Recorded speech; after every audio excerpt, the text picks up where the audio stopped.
Di dunia manajemen, ada beberapa nama yang menjadi legenda. Salah satunya adalah William Edward Deming. Nah, dia itu dengan ide-idenya bisa merubah dan merevolusi perekonomian Jepang pada Perang Dunia Kedua. Keren kan? Konsep Deming itu simple dan cukup mendasar. Dia percaya bahwa sebagian besar masalah kinerja itu bukan masalah dari karyawannya, tapi masalah dari sistemnya. Jadi, daripada kita sibuk mencari siapa yang salah, Deming mengajarkan kita untuk lebih fokus memperbaiki proses kerja secara terus-menerus. Dan untuk melakukan itu, Deming mempunyai satu alat andalan yang super terkenal, yaitu jantung dari Deming model berupa siklus PDCA, yaitu 4 langkah simpel tapi super powerful untuk perbaikan tahap henti. Ayo kita bahas satu persatu. Pertama yaitu plan atau merencanakan. Nah, di sini kita akan mencari tahu masalahnya, analisis akar permasalahannya, dan juga membuat rencana perbaikan yang jelas. Nah, sebagai contoh, masalahnya adalah di suatu minimarket terjadi sebuah antrian kasir yang terlalu panjang.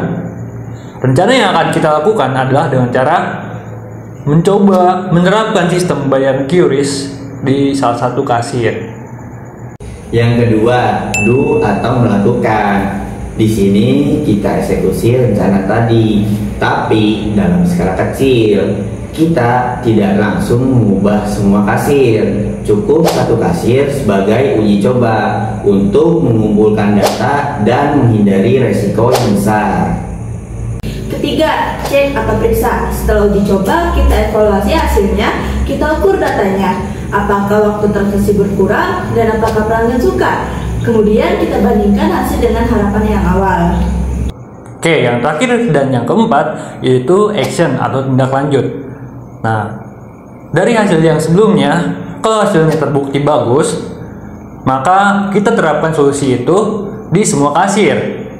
Kalau gagal, kita belajar lagi dari kesalahan itu dan kita ulangi lagi siklusnya dari tahap plan dengan ide yang baru. Jadi siklusnya putar terus. Kalian mungkin mikir, ini cuma teori atau beneran dipakai? Jawabannya beneran dipakai dong. Bahkan sama perusahaan raksasa seperti perusahaan Toyota. Toyota Product System menerapkan siklus PDCA. PDCA ini dilakukan setiap hari sama semua karyawannya. Mereka terus-menerus mencari cara buat ngilangin pemborosan dan meningkatin kualitasnya.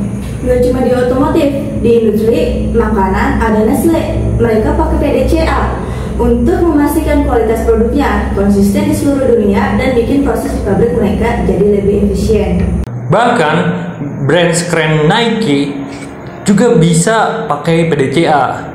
Mereka pakai siklus ini buat memperbaiki sistem dan kondisi kerja di pabrik-pabrik mitranya. Hasilnya, kualitas terjaga dan bisnisnya makin besar.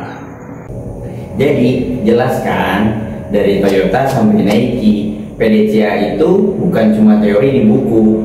Ini adalah mindset yang mengubah kira-kira jadi pasti lewat data.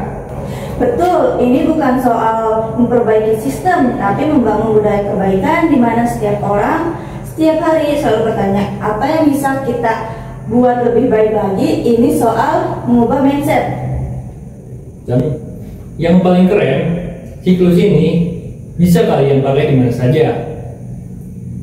Dari tugas kuliah, proyek, organisasi, sampai kebiasaan pribadi.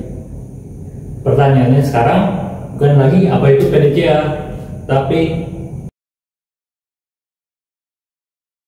mulai dari yang kecil, uji coba, dan lihat hasilnya. Jangan takut gagal karena setiap putaran adalah pelajaran. Terus berputar dan jangan pernah berhenti jadi lebih baik.